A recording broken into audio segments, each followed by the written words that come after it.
All right, this is big time. And we're just going to talk about first, let's go to the New York Post. So, there were a couple mass shootings over the weekend, as you'll probably see, mostly Blackistan. But let's talk about the one that's going to be forgotten by Friday. Gunman arrested for Philadelphia mass shooting that left 5 dead is BLM activist who wore women's clothes. Sources. Hmm.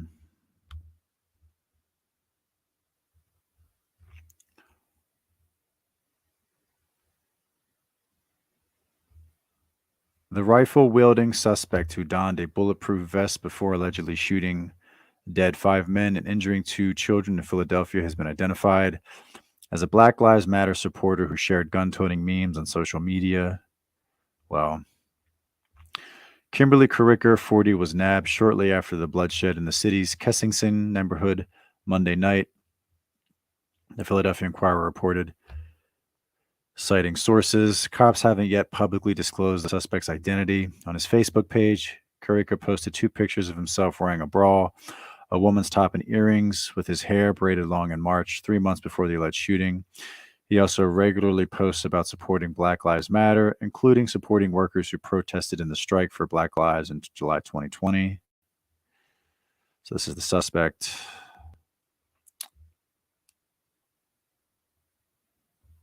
Damn, bro, you got some serious wrinkles under your eyes. Police said the 40-year-old male suspect was armed with a rifle, pistol, extra magazines, police scanner, bulletproof vest when he fatally shot 4 men in the street and then chased and killed a 5th man inside a home. 2-year-old boy was shot 4 times in the legs, while a 13-year-old boy also suffered gunshot wounds to his legs. The gunman had fired at police as they chased him for several blocks before he eventually surrendered in an alley, Police Commissioner Daniel Outlaw said. And black people, they always shooting us. Well, surrendered. I wonder why they didn't. I wonder if it was treated as a active shooter situation. I wonder why he surrendered. Carricker also described himself as a computer engineer, showed an interest in guns, posting pictures and memes of people with firearms. One image featured a person holding a pistol with the caption, "Wherefore art thou opposition, so I may slide upon thy block and runneth down on thee." Walk him down. Another one of his posts showed footage of several kids firing off rounds with a rifle. In May 2020, Carricker also posted a video on his Facebook of a burning Philadelphia police car that has been dabbed with graffiti, including "All cops are bastards," and captioned it, "I was there. Where were you? We matter." However, it is unclear if he had filmed the video himself. The shooter, who was taken into custody without incident, didn't have any connection to the victims prior to the shooting. Carricker's old roommate, Tina Rosette, told the Inquirer she was shocked to learn of his involvement in the shooting. "I didn't know he even had a gun." Rosette described Carricker as really smart, intelligent, creative, and someone who loved computers, but said he had an aggressive approach to some things in life. She recalled him teaching young people how to fight purportedly in self-defense, but it failed to give them directions on when to stop. Rosette's daughter, Sienna Rosette, who also lived with the alleged shooter, said Carricker had flashed at handguns several times. "He was trying to get me comfortable around guns and stuff like that." The mother and daughter said they lived in Carricker in 2021 but moved out a year ago. Oh, here's the useless motherfucker here. "Don't worry. If any of the cops make a mistake, they'll let him go. Let him go, Larry Krasner." The elderly Rosette said she believed he'd been in a dark place of late, but she didn't know why. Carricker had been arrested in 2003 and charged with possession of a weapon without a license, carrying a firearm in public, and drug possession, according to Philadelphia court records. He eventually pleaded guilty to having a firearm without a license, and the other charges were dropped. Oh, wow. So he had an illegal gun and he got 3 years probation and had to pay $1,000. Oh, yeah, of course. When you're black and you have an illegal gun in this nakedly racist country, you get probation. But if amazing. Carricker had at one point appeared to start his own company, LSD Frameworks, writing software and developing computer games, but it had been inactive since 2019. At the scene of Monday night shooting, officers said they found dozens of shell casings. We're canvassing the area to get as much as we can to identify witnesses, to identify where cameras are located, and to do everything to figure out why. The slain victims are Lasheed Merritt, 20, Demir Stanton, 29, Ralph Morales, 59, Dejon Brown, 15, Joseph Wyman Jr., 31. So I find it interesting that Krasner said earlier at a press conference, which I'll pull up, he said, if they had had stricter gun laws, this wouldn't have happened. Well, he was charged with possession of a weapon without a license, and you gave him probation. Black privilege. I don't know what else to call that. All right, so let's go to some Philadelphia videos here.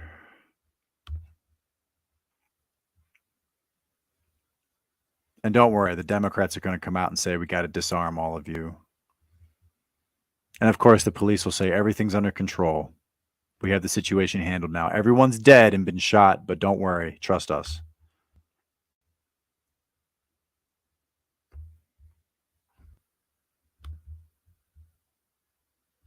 And 2 children injured. Let's listen. More deaths. And may I say that scene must have been chaotic. They were taking active fire, scooping people up, trying to get them to the hospital. Well, thank God he has a Ukrainian pin. Let's keep giving the Azov Battalion money. Look, guys. These are the people responsible for letting out all the criminals in your community, mainly black. But don't worry, by Friday, this story will disappear because it's not only is it a black shooter, it's a black trans shooter. Or it could just be a black and gay guy. So this story will be buried by Friday. Not a white person? Nobody cares. Save them, and our officers deserve our debt of gratitude for. Oh, now you like cops. Fuck you. Their courage and for their commitment to Philadelphians. And I'm frustrated and outraged that mass shootings like this continue to happen in communities across the United States. This country needs to re-examine its conscience and find out how to get guns out of dangerous people's hands. A person walking down a city street with an AR-style rifle and shooting randomly at people while wearing a bulletproof vest with multiple magazines is a disgraceful but all too common situation in America. And I was today at Independence Hall, where they wrote that Constitution and the Second Amendment was never intended to protect this. This was a terrible, tragic situation that has traumatized the community. We are begging Congress to protect lives and do something about America's gun problem. Now I'll turn it over to Police Commissioner Outlaw for updates on this incident. Good afternoon. Thank you, Mr. Mayor. First and foremost, I would like to express my deepest condolences to the families, friends, and all of those affected by this senseless act of violence. Our hearts go out to them during this unimaginably difficult time. Everyone you see here today and not here in this room is committed to finding answers to what happened last night and seeking justice for the victims and their families. As the investigation into this tragic incident continues, I kindly ask for your patience and your understanding. Our investigators are working tirelessly to gather and analyze all available evidence, ensuring a thorough and comprehensive investigation. It is crucial that we allow them the time and resources necessary to uncover the truth, which includes the why. That said, let me be crystal clear. What happened last night in our Kingsession neighborhood was unimaginably disgusting and horrifying. On what was supposed to be a beautiful summer evening, this armed and armored individual wreaked havoc, firing with a rifle at their victims, seemingly at random, shooting 7, killing 5, including children, babies. Such an act of violence is abhorrent and goes against everything we stand for in this community. Pause. Let me show something about why I can't fucking stand Mayor Kenny. This is the same guy who, and again, this is just the community failing to punish black criminals. And Krasner got caught with this with the Roxborough High School shooting. Bivas was one of the shooters, and a year before the Roxborough High School shooting, Bivas, one of the black shooters, hit a black pregnant woman named Gina Campbell and killed her 7-month-old baby, Mackenzie White. And he walked the next day. So you need a mirror to punish yourself. But let me show some footage. This was from the Floyd protest. This is at City Hall where Kenny was. And notice where Kenny is being defended by the police in riot shields and riot gear. So, in other words, it's totally cool for him to be protected by the police. And you understand that the more police who are at City Hall defending Mayor Kinney and Larry Krasner and Outlaw, there's less police in your neighborhood. Oh, but you're not allowed to defend yourself. Go fuck yourself, Kenny. Go fuck yourself. Okay? He even came out and gave a podium speech and said, "Oh, you're not allowed to defend public property. I can't believe these white people are arming themselves and defending themselves." Anyway.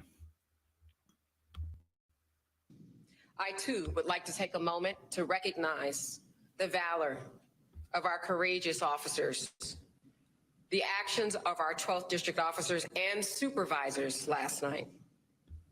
These officers swiftly and immediately responded to a radio call reporting a person with a gun and an active shooting situation in the 1600 block of South 56th Street.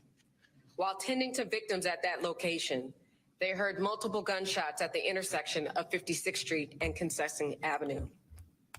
Some of the responding officers promptly tended to the wounded and rushed them to an area hospital, while others fearlessly ran toward the sounds of gunfire. With remarkable bravery and determination, they pursued the suspect on foot as they fled from Concessing Avenue onto Fraser Street, all while they continued to discharge their weapon. The officers persisted in their pursuit along Fraser Street and successfully apprehended the suspect in the rear alley of 1600 Fraser Street without any further incident or injury. Again, I commend these officers for their unwavering bravery.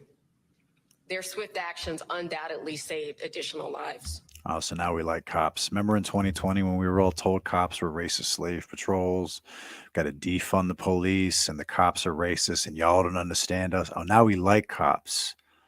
Now we like cops who are going to show up and stop an active shooter, a transformer from shooting into cars with children in them. Now we like police. Make up your fucking mind, black community, and all these fucking softy white liberals and these Democrats who, I don't get it, man.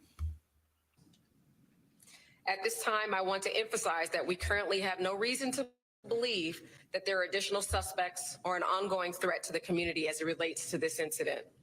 We're confident that we have the individual responsible in custody. However, we do ask for your continued patience and cooperation, as I mentioned before, as we meticulously piece together the events leading up to this heinous act. I want to assure the public that the Philadelphia Police Department is fully committed to ensuring the safety and security of our communities. We will exhaust all efforts in our pursuit of justice for the victims, the families, and the neighborhood. In closing, I want to express our gratitude for the support and understanding of the public and the media during this challenging time. Your cooperation is essential as we worked alongside our law enforcement partners to uncover the facts and provide some semblance of closure to this devastating event. Please continue to keep everyone involved in this and affected by this uplifted in prayer. Now I'd like to invite Staff Inspector Ernest Ransom, the commanding officer of our homicide unit, to provide the case details as we currently know them. Staff Inspector. Thank you, Commissioner. All right, so good afternoon. So yesterday evening, approximately 8:28 p.m., officers from the 12th District responded to a radio call person with a gun shooting at 1600 South 56th Street. Officers then located multiple shooting victims at several locations. They were suffering multiple gunshots to the body. So why can't we? 6 shooting victims were transported to Penn Presbyterian Medical Center, where 4 of the victims were pronounced dead. 2 of the victims are currently listed in stable And that's condition. typically called a scoop and run or a scoop and go. And that's something that Philadelphia police has been doing for years. They'll take a gunshot victim, pick them up, put them in their squad car, and take them to the hospital because they can't always wait for the ambulance. So police save lives. And I'm not a fan, and I'm not a big, and I'm 50-50 with the police.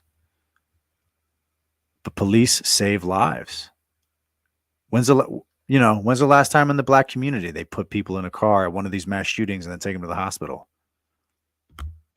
Two additional juveniles are treated in area hospital, one suffering from a gunshot wound to the leg, the other sustained injuries to the eyes caused by shattered glass. Those individuals, again, are listed in stable condition. All right, based on our witnesses, interviews, and recovered video, the suspect, while wearing body armor, a ski mask, and holding a AR-15 assault rifle, was observed at several locations near 56th Street, near Chester Avenue and Springfield Avenue. The suspect then began shooting aimlessly at occupied vehicles and individuals on the street as they walked. The suspect fired at vehicles being operated by a mother who was driving her set of twins home. One of the twins suffered a gunshot wound to the leg. Their siblings sustained sustained injuries to the eyes from shattered glass. So while assisting shooting victims, officers heard multiple gunshots in the area and observed the suspect. After a brief foot pursuit, officers made contact with the suspect in the rear alleyway of Springfield Avenue. Officers engaged that suspect where they were able to apprehend the suspect without incident. Officers were able to locate a 9mm handgun and an AR-15 style assault rifle. None of the victims engaged the suspect or were aware the suspect was going to inflict this act of violence upon them. We believe the deceased victim at the location inside of 1600 South 56th Street was the first shooting victim. However, due to the victim being home alone, the victim was not discovered by family members until hours after the incident. Our deceased again is Lashad Merritt, a 20-year-old male, a Damar Stanton, a 29-year-old male, a Ralph Morales, a 59-year-old male, a Dejon Brown, a 15-year-old male, and a Joseph Warmoth Jr., a 31-year-old male. The investigation, again, is currently being reviewed by the District Attorney's Office. The suspect, as of now, has not been charged. We do expect charges to become forthcoming. So I'll now turn it over to District Attorney Krasner. Sir. Let him go, Larry. Here we go. The guns. Remember,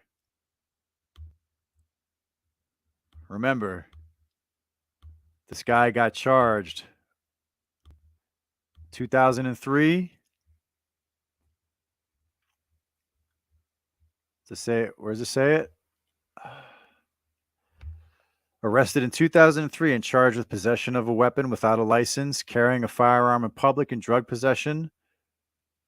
The other charges were dropped and he was given 3 years probation. So, a black guy was caught with an illegal gun and he got probation. But they're not going to mention that. Has anyone mentioned that yet? Has anyone? Nope. Not going to talk about it, are we? Oh, and don't worry. I got the other thing for Krasner. Fuck Krasner. Let's hear it. Let's hear how everybody else has to be disarmed now. Let's hear it. You won't punish black criminals. Now, that was before Krasner, but I have a story about Krasner, which I'm going to show the receipts. He didn't punish Bivas. I'll show that. Good afternoon. I want to echo the Republicans. Yeah, it's all their fault. I know. I can't wait to hear how everybody's got to give up their guns because we can't punish black folks. And support all the comments that you have heard from the mayor, the police commissioner, and the more specific comments about the investigation itself. I agree with every bit of it, and I don't want to repeat it. But there are a couple things I do want to say. First of all, there are different things that a prosecutor's office does in a situation like this. And the first thing that we do at the same time as we're providing whatever assistance is needed to law enforcement in its investigation is we try to make sure victims, survivors, witnesses, and other people traumatized by an absolute nightmare happening on the street have their needs addressed. And make no mistake, what the police officers went through out there, a couple of whom I spoke with just this morning when I was out there, having to scoop injured or dying people into a vehicle at a time when there are shots going off everywhere, when they have no way to protect their own backs, having to do that is rough. Having to do it all night is rough. getting 2 hours of sleep and then being back out there this morning is rough. There's a lot of people who had a very, very hard time last night.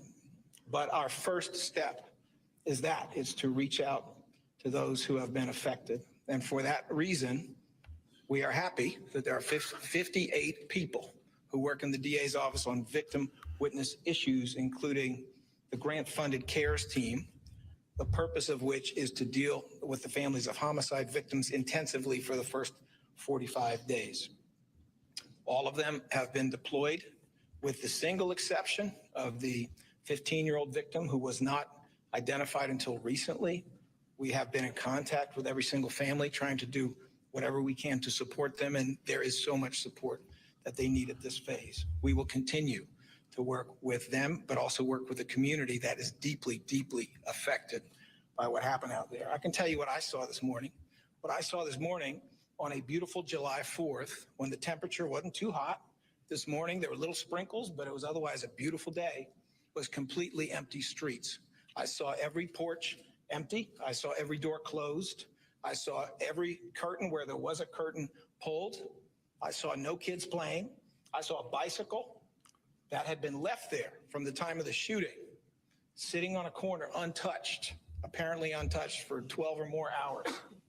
Nobody coming out to move it, to take it, to touch it, or anything else, as if everybody understood what happened here was so horrible that for right now, this is a desert. And for right now, everything that we associate with celebrating 4th of July is off. That was step one for us. Step two for us is the charging. I've been in close contact with the head of our homicide non-fatal shooting unit, with the very experienced attorney who is assigned to this case. We are well aware of a lot of investigative details that we are not in a position to put out here and will not put out here. But I can tell you this, the man who did this is in custody. The man who did this will be facing multiple counts of murder and will also be facing multiple counts of aggravated assault as a first-degree felony, weapons charges, among others. We will be able to be more specific tomorrow. It is expected that the preliminary arraignment, which is the first public event in a case like this, where bail will be set at held without bail. In other words, this is a person who is never going to leave jail before. Wow, that's a first. Let him go. Larry isn't letting him go. And I'm going to show the hatred I have for this person. Don't worry, I brought receipts, but let's let him talk first. The trial, and it is my expectation, is When is the Democrat going to come out? never going to leave jail, period. But the first public event will be occurring tomorrow, either during the workday in the morning or possibly later in the afternoon, depending upon the demands that are placed upon this queue by which people come up for their arraignment.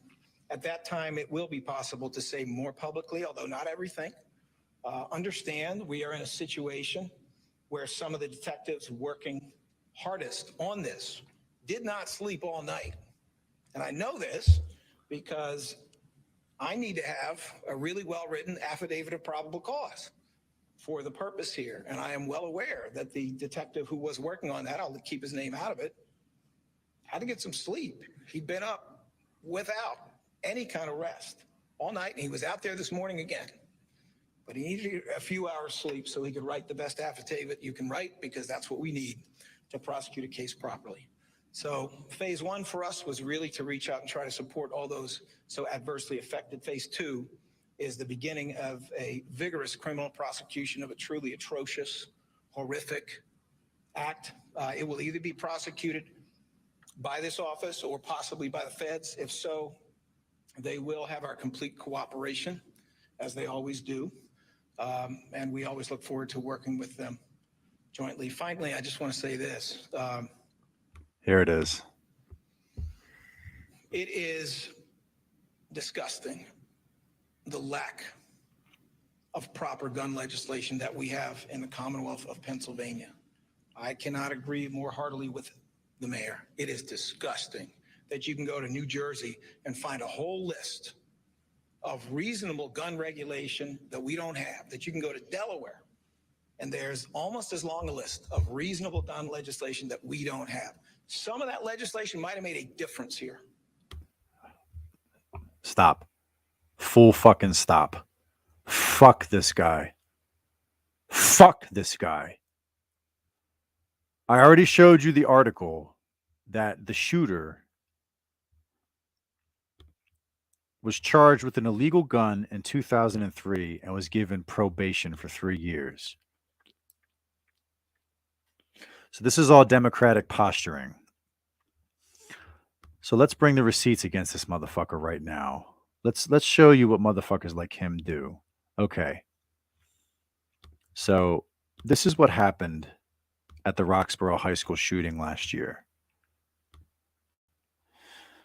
So 5 blacks got out of a car at Roxborough and opened fire at a suspected op while they were having a football practice. You see that?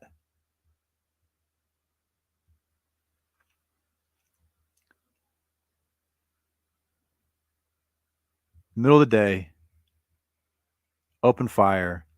One car, they all get out, they open fire at this football team. Well, they weren't shooting at the football team. They were shooting at this one kid, apparently. Allegedly, they were shooting at this 17-year-old who was an op. They hit 4 people, and they kill one of the football players. They kill this Latino kid. But I just want to show you. I want to show you one more time because everybody acts like, oh, you know, and of course, you know, Joy Reid didn't talk about this. President Biden didn't talk about this. However, this was the shooting that got Krasner in the hot seat on the news. This was the shooting that got the public attention of what the fuck is going on in our city. Now, let me show you, unfortunately, the person who was killed. The person who was killed was this kid, Nicholas Elizalde. Okay? He was killed, and I want to show you the shooters. So the 5 suspected shooters who were suspected. This one is Bivens or Bivens. So Bivens was in the car and he opened fire, and he's one. I don't think he's the one who killed Elizalde, but we have a story about Krasner's gun control and Krasner gun registration. And the story is that a year before the shooting, Bivens was drag racing. He was in a street race. He ran into a woman named Gina Campbell, and she was pregnant, 7 months pregnant. He hit her with the car, killed the baby, Mackenzie White.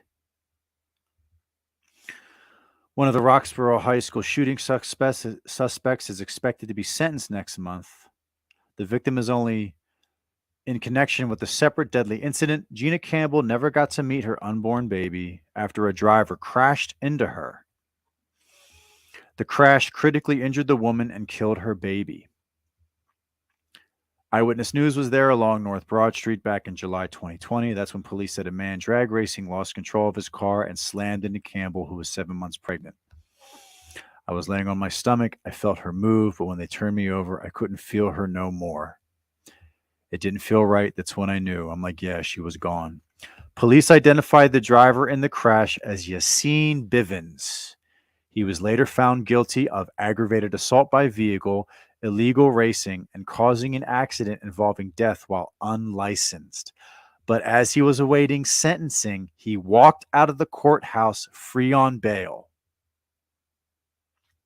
Okay? So if he had been in prison, if blacks didn't get let go by Larry Krasner because, oh, the poor blacks, he wouldn't have been at the shooting. 8 weeks later, police say Bivens was one of the gunmen captured on camera during the Roxborough shooting that killed a 14-year-old boy and hurt 4 other teens. CBS Philadelphia, is there something you could tell the DA? What would you say to him? Are you happy now? CBS 3 wanted to ask Philadelphia District Attorney Larry Krasner why the prosecutor on the case did not ask the judge to jail Bivens as he awaited sentencing, but his office wouldn't schedule a sit-down interview prior to Bivens' sentencing. And at a recent unrelated news conference, Krasner declined to talk about it. But Campbell's attorney representing her civil case had plenty to say. He committed a serious crime. His sentence is supposed to be years, at least in the case of Gina. There's no reason why, at least from my perspective, he should have been out on the street at the time. Let's see if the interview's here.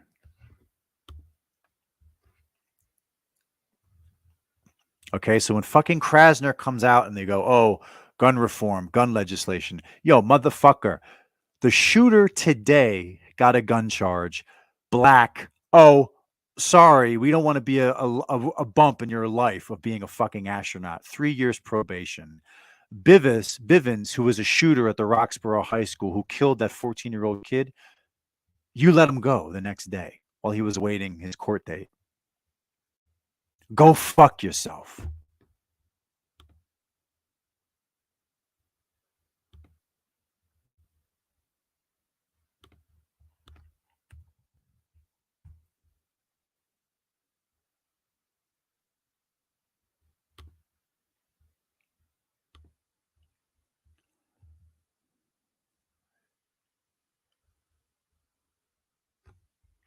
Just trying to make sure this is working. Just having a little. Yeah.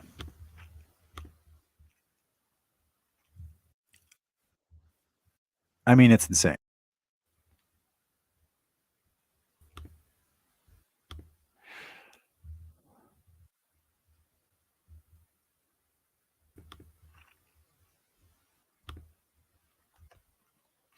What do you do?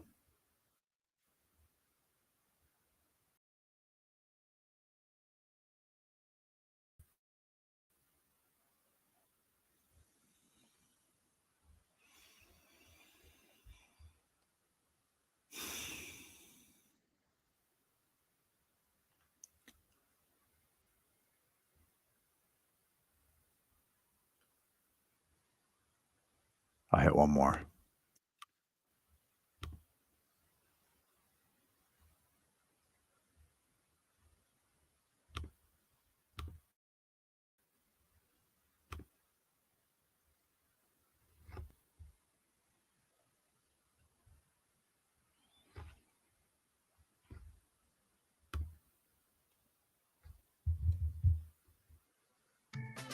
At Olive Garden, our cheese will make you melt.